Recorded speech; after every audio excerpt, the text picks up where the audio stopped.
Yo, what's up, everybody? Thank y'all for tuning in. Give me 1 second, dude. I did it again. I did it again. I got to get Oh this out my. of the way. Gotta get Oh, this out there of it the way. is. There it is. There it is. It's almost like one of the smartest and better looking of us three kind of predicted the Astros would sweep the Rangers. Yeah, we're still missing that guy, but you're gonna follow. Yeah, You're gonna fill in for him. I will. I'll fill in for him. So I want to thank everyone for tuning in, man, dude. What a great weekend this has been for Astros baseball for us. I'm your host PK. Homer Chris is with us, guys. How does it feel to be sitting 2.5 games up in the AL West? You are less than 24 hours away from the trade deadline ending, with several rumors out there that we'll get into in a little bit.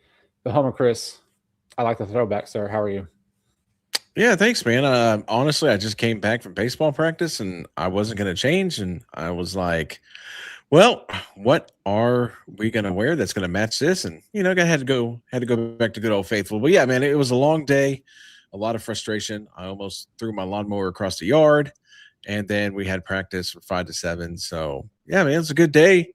Astros swept the Rangers. Like you said, talks are heating up, and am dying like a crack addict trying to find. I'm waiting to hear something. But enough about me. PK, how was your day? It was good. It was hot. We were just just talk a little bit. My 12-year-old. We had a beach tournament today. She got second place. It was awesome. Um, but dude, it's so stupid hot outside. Like it's ridiculous how hot it is outside. But either way, Astros win today. They complete the sweep. Peter Lamborghini, as Bryle's son has affectionately called him, took care of that today. We did, it was kind of back and forth. Um, who gave up the solo? Was it De Los Santos who gave the solo to tie it up? I think it was. Uh, And then yeah, I think so. Abreu, he tried to get my heart rate up there in his Yes. inning, but then the Astros come through and they put up a crooked number and they end up going 7-3. We're going to get into all that.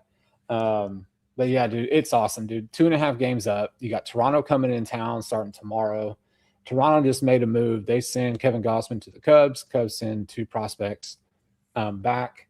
So you weren't going to face him anyway. I told Chris about Wednesday's matchup. We're going to get into that. He has no idea who the pitching matchup is. But I'm telling y'all, if you can watch at 110, watch at 110 on Wednesday. So let's get into this weekend series. You invited these clowns from up north down to your park.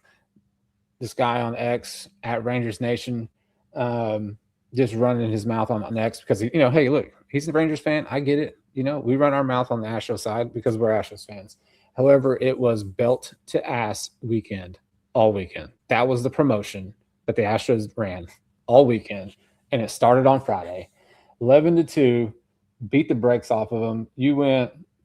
Hunter Brown went 5 2/3, and we're going to kind of quickly recap this as we've gone on each night after the game. So we're going to quickly recap this. But they had Evaldi throwing. They pushed back their starting rotation to have Evaldi start the opener in this series. Top of the line guys going, and but Hunter Brown came in and did his thing. 5 2/3, 6 hits, 2 runs, 5 Ks, and he gave one home run. But Paredes, Walker, and Diaz go yard, and you just blow the doors off of them to start the series.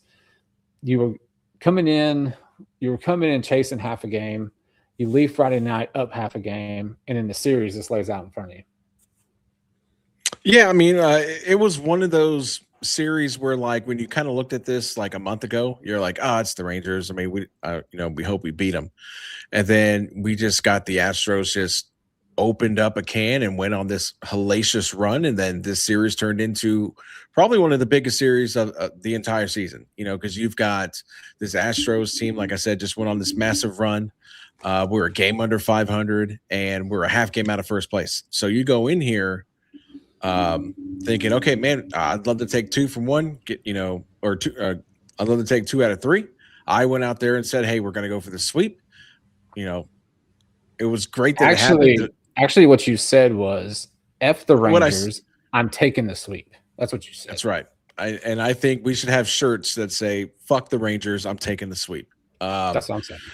But yeah, I mean, like, and then the Astros, like you said, man, it was special giveaway every single day. You know, for the Astros fans, they got a handful of bobbleheads. For the Rangers, they got belts to asses. Because, dude, outside of besides yesterday's game, I mean, this was not even close. Like, this was kind of this reminded me of like the first week of college football when you have, let's say, the University of Texas, they play like St. Mary's School for the Deaf and Blind just to kind of get their confidence up. You beat the crap out of them like 62 to 3, and then it gets you ready for everybody else. I mean, like the Rangers, I mean, like I will say, today's game, had me a little worried because they gave up a lot of runners that they could have played it across early in the game.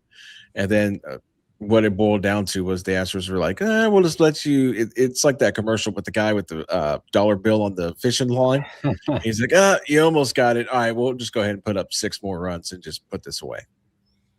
Yeah, I mean that's what today's was, and like let's catch up to today's.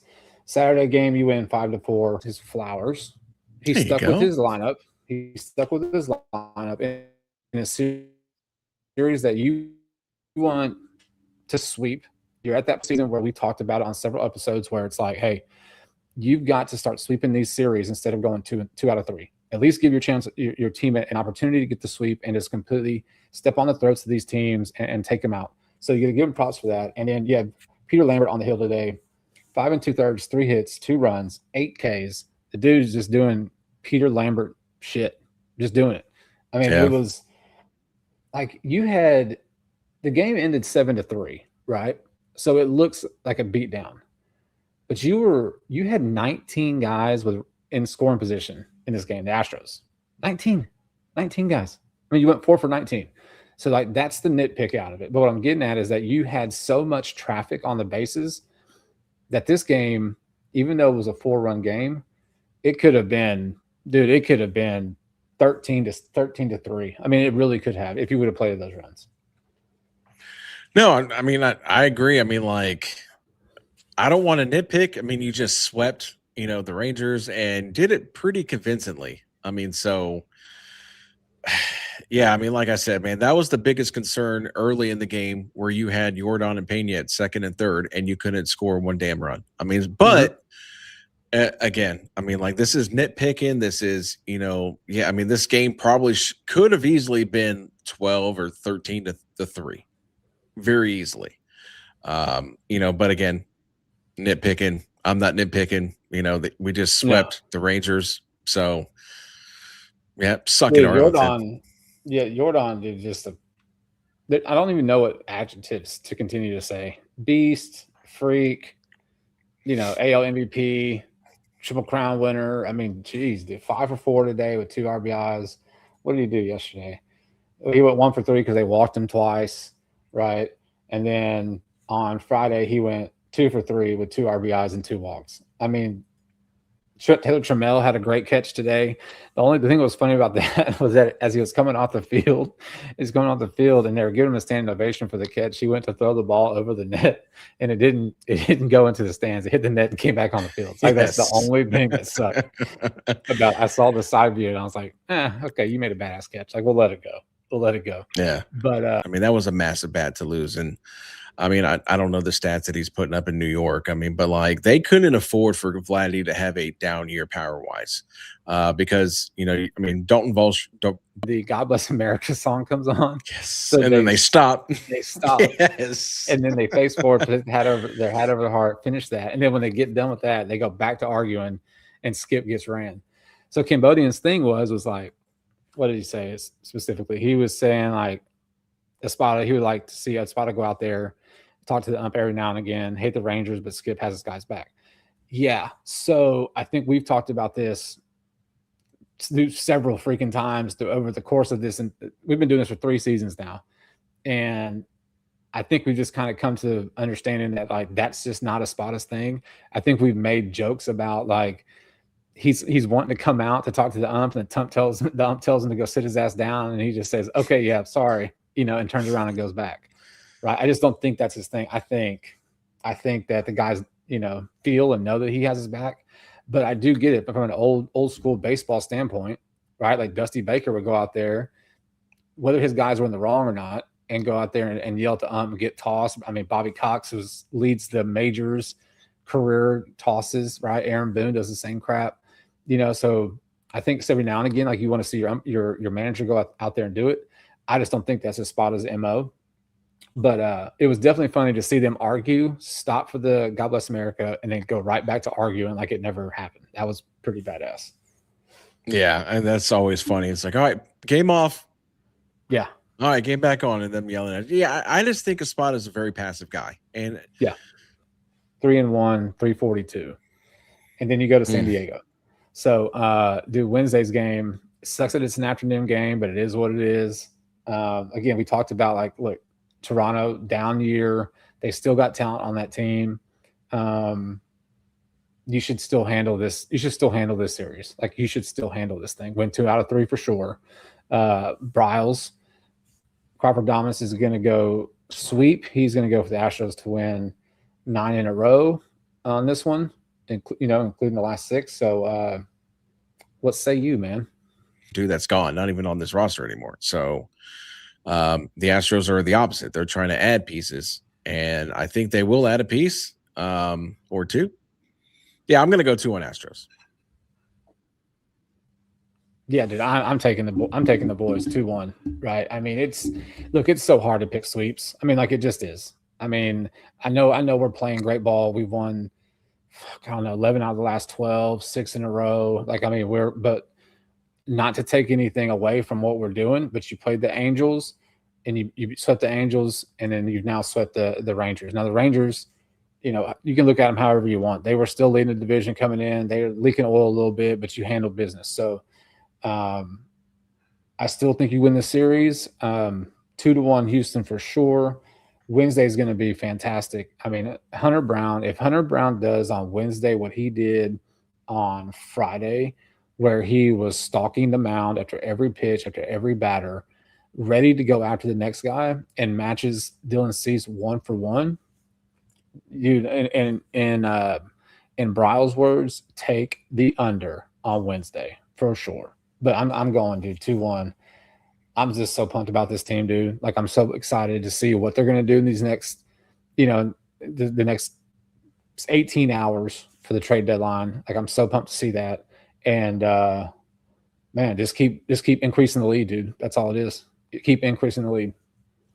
No, I like it. I mean, yeah. I mean, at this point, you're still. I mean, I understand that you're 2.5 games in first place. You're on this incredible run. But you have to sustain it the rest of the year. I mean, because how many times was I think at some point Seattle was 4 games in first place. Now they're barely hanging on the third.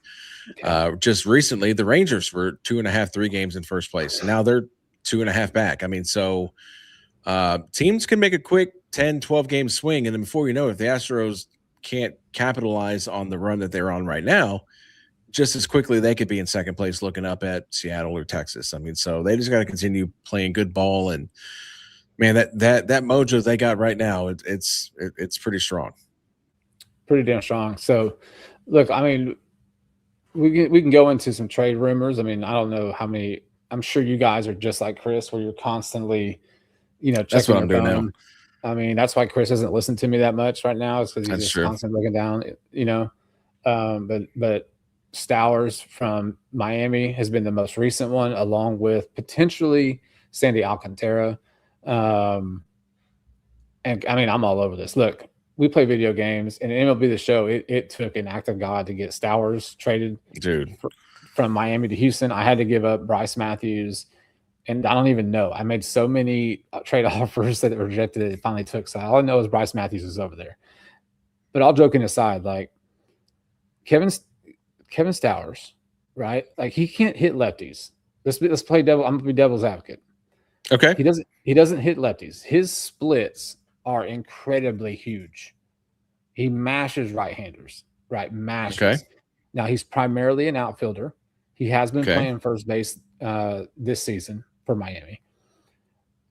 Now, we also made a trade for a player last year that couldn't hit lefties. Now, I'm not saying and he was also a Miami. Okay. He was. I'm not comparing the two as far as ceiling is concerned. Now, Stowers, you're going to have 3 years of you would have 3 years of team control. Sandy Alcantara has a, is it a team? Did you say a team or player option? He's got a team option for next season. Team option. So, and I'm just, look, in my heart of hearts, like, you make the move, go get Stowers, because he can play the outfield now. And then when you're done with Walker and Christian his contract, Walker, absolutely. then you move Stowers to first, and now you've got a power hitting first baseman. You're back to not having the outfield you want. However, you've got an immediate replacement for first base who would have 3 years of team control. I'm all for it. Does the lack of hitting lefties scare you at all? Absolutely not. And here's why. So unlike Jesus Sanchez, how often do the Astros see left-handed pitching? No, it's Not a whole lot. So let's just say out of every 10 games, they may see 2 on average, anywhere between 1 and 2, right? Stowers' numbers, which he was an all-star, I believe, last season. If it wasn't last season, it was definitely the year before. His power numbers alone against righties, which you're going to see 75 to 85% of the time, makes this deal 100% worth it. Like I said, he's an outfielder. You desperately need an outfielder, and he's a left-handed bat. Now, this is not some – I think he's not even on the same tier as far as Jesus Sanchez. No, you're right. You're right. He's not. I mean, like, I would be over the moon if they pulled this trade off. I don't even know what I would do if they pulled the trade off and pulled Sandy Alcantara in this deal as well. So absolutely, you go all in. And if you can get Kyle Stowers, you go get Kyle Stowers. I think he immediately provides Yordan the protection that he needs. I would even go Yordan 2, Stowers 3, then maybe put Paredes right behind Stowers to get Stowers some protection as well. So I think that's a big bat you can add, and it's not like it's going to cost you. I mean, what I'm saying is that Stowers is a good ball player, but he's not like you're not going to have to give up a Juan Soto package to get him. I don't think. So I'm all for it. Sign me up. Okay, but who would you, without being a homer, like what pick would you? I mean, like what prospect would you be willing to give up? Well, you're going to have to probably give up multiple. And it depends on if Alcantara is in the deal or not.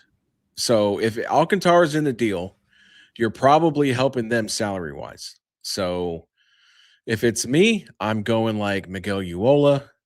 I'm going to probably look at maybe some kids down in Double-A, maybe a Walker Yannick. I would try to go above and beyond not to trade Ethan Pecco. But if they tell me it's either Ethan Pecco or Bryce Mayer, then I'm going Ethan Pecco. Sorry, bro. I can't wait to see this kid when he gets here in a couple of years. So if it's between Mayer and Pecco, I'm trading Pecco. And then you throw in a couple other guys. Does it worry you at all that Jeff Bagwell is in the war room with Dana Brown? I don't know why he shouldn't be. He should be, in the front seat, or he should be in the front row. He should not be in the war room. He needs to stop it. Stop it. I'm pretty sure he is, though. I'm pretty sure he shouldn't be. I mean, I love Jeff Bagwell to death, but come on, bro. You're already 0 for 2 on sign-ins. Stop it. Yeah, look, you make this trade. Like, you just make this trade. The dude is what, 20? How old is he? It's like 28, I think. 28. He was born January 2nd of 98. Good Lord Almighty. 28 years old. I've got his baseball. I didn't even throw in Bryce Matthews. So, yeah, like I think I'm okay with that. Like, I think I'm okay Bryce Matthews. If Bryce is like the movable piece. Like, if that's okay with that too. If that's the headliner. I mean, because like, okay, yeah, I mean, like, and don't get me wrong, man. I'm all for Bryce Matthews. I've always been big on Bryce Matthews. I mean, but like right now, you've got to improve this outfield. And I'm sorry, Bryce Matthews, as far as all of the time he's had the ability that he's had in the majors, I mean, like, he just hasn't put it together yet. I mean, you look at his strikeout to walk ratio, it's like 5 or 6 to like 74. I mean, so you can't keep trotting him out there for him to have a good game once every 12 games. I mean, so if that's the piece that's make or break is Bryce Matthews, I appreciate your time here in Houston. I'm glad that you got a chance to play at Minute Maid Park in your home city, but I hope you enjoy Miami. Good thing is Florida doesn't have state taxes. Well, the other thing too, though, like he's gonna if he goes to Miami, if Bryce goes to Miami, he's stuck behind Otto Lopez. Doesn't he play second? Does he play second for them or Xavier Edwards? One of them.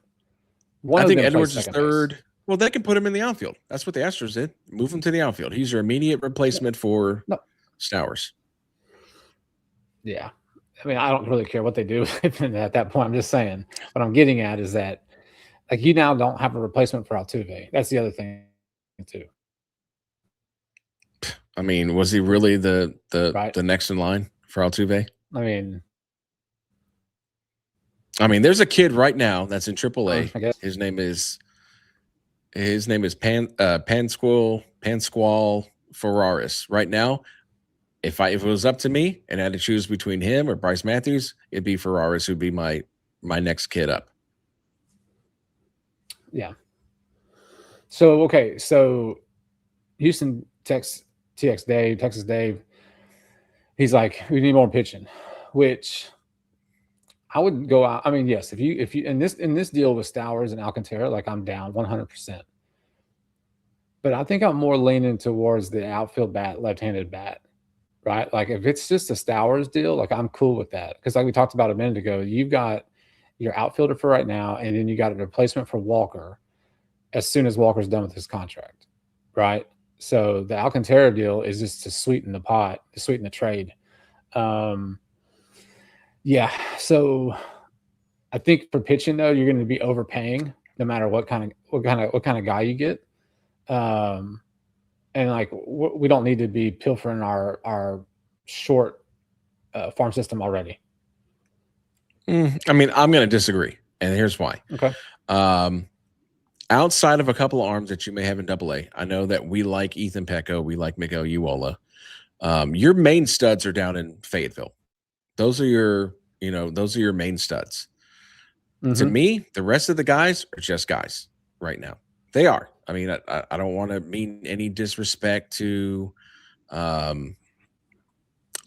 any guy that's pitching for the Space Cowboys. I mean, outside of, the big names, Nayans, Alvarez, I would put Bryce Mayer in there. I would probably put Ethan Pecco in there. But again, if it's a Ethan Pecco or a Bryce Mayer that gets the Stowers deal done, sorry, Ethan Pecco, looks like you're going to Miami. But what I'm saying is that like you need starting pitching. You can never have too much starting pitching. And right now, I mean, like you've got Wes Newski in your rotation. You've got Javier in your rotation. Both of those guys are coming off multiple injuries or Tommy John. Renel Blanco's coming off Tommy John. So you got 3 question marks, right? And we're just hoping that they perform like they performed before they got hurt. Now you throw like Sandy Alcantara in there, you got freaking Pete Lambert, number 1. You got Hunter Brown, number 2, and you could throw Alcantara as number 3. There's your postseason rotation right there. And then you have a slew of arms between, like we just said, Wisniewski, Renel Blanco. Or if you don't want to pay the price for that, I mean, like the trades that we just saw, Tyron Malley just got traded to the Braves. I mean, these packages aren't like blow you away packages. I mean, hell, the package that the Dodgers gave up for Skubal yesterday wasn't a blow you away package. I mean, so no, dude, it was ridiculous. I mean, like, so that's what I'm saying. It's like the Astros aren't going to have to sit here and be like, okay, in order for us to get a major league, above average starter, sorry, Xavier Nayans, you have to go in the deal. I mean, like these trades that I'm seeing, I mean, like that you said the trade for Gausman that just got dealt. I mean, that was the Cubs, 14th and 21st prospect? 13 and 21. 13 and 21. Yeah, in their system. That's not like 13 and 21 overall in all of the majors. I mean, so in all theories, these are just guys that they're trading for, right? So I think if you have to, do it. I mean, if it's, 3 or 4 guys and we only know the names of 2 of them, I say that's a win. You get it done. I mean, as long as those names aren't Kevin Alvarez, Xavier Nayans, Bryce Mayer. I mean, I'm good with anybody else. Yeah, Bryce Mayer threw 6 scoreless, I think, his last outing. I mean, he's looking damn good down in Corpus. I mean, damn good. So, man, we'll see, dude. I need something to happen. I don't like just sitting here and continuing to refresh and seeing everybody else. Yes. That's the thing. Yes. Well, I mean, it's only been a handful of teams. I mean, but like, I agree. I'm sitting here like a crackhead with my phone. It's like I think I heard a notification. It's like the cable guy. It was like, hey, I was in the shower. I thought I might have heard my phone ring. You know, that's kind of like me on Twitter right now. It's like, did I just hear something? Let me go check Twitter. So yeah. All right, man. Well, thank everyone for tuning in. Let's go through this real quick. We had a few. Brian Croft, appreciate it for tuning in. Astros 1, 2, 3, 4, 5, as always. Cambodian 22. Who else? Houston, Texas, Dave, and my brother Matt. It's good to see you. Good to hear from you, man. Thank y'all for tuning in. I think we're going to try to come back tomorrow night after the Blue Jays game, regardless of what happens, win or lose. Somebody. Yeah, we're definitely going to come back because we got the trade. You know, we'll come back with all the trade reactions. You're going to have to scroll down and hit the music. My screen's kind of stuck. So, but yeah, we'll definitely be on at some capacity tomorrow night, either to review the game or, you know, like I said, discuss any type of trade deadline trades. So I know this is usually PK's thing, but since he's the music guy on the way out, I want to thank everybody for taking the time for 1, commenting, and 2, watching. Be on the lookout either maybe tomorrow, maybe the night before, or the night after we get on. We're going to introduce a new segment to the show. Hopefully it kicks off, and hopefully you guys enjoy it, since it's going to involve you guys. But until then, I'm Homer Chris. That is the one and only PK. We are the Crawford Chronicles, and we will catch you guys hopefully with some good news around 5 o'clock, or if not then, later on tomorrow night. You guys have a good Sunday night. That's right. Hook 'em hormones, baby. Yeah. Man, we'll go back live if they trade tonight, huh?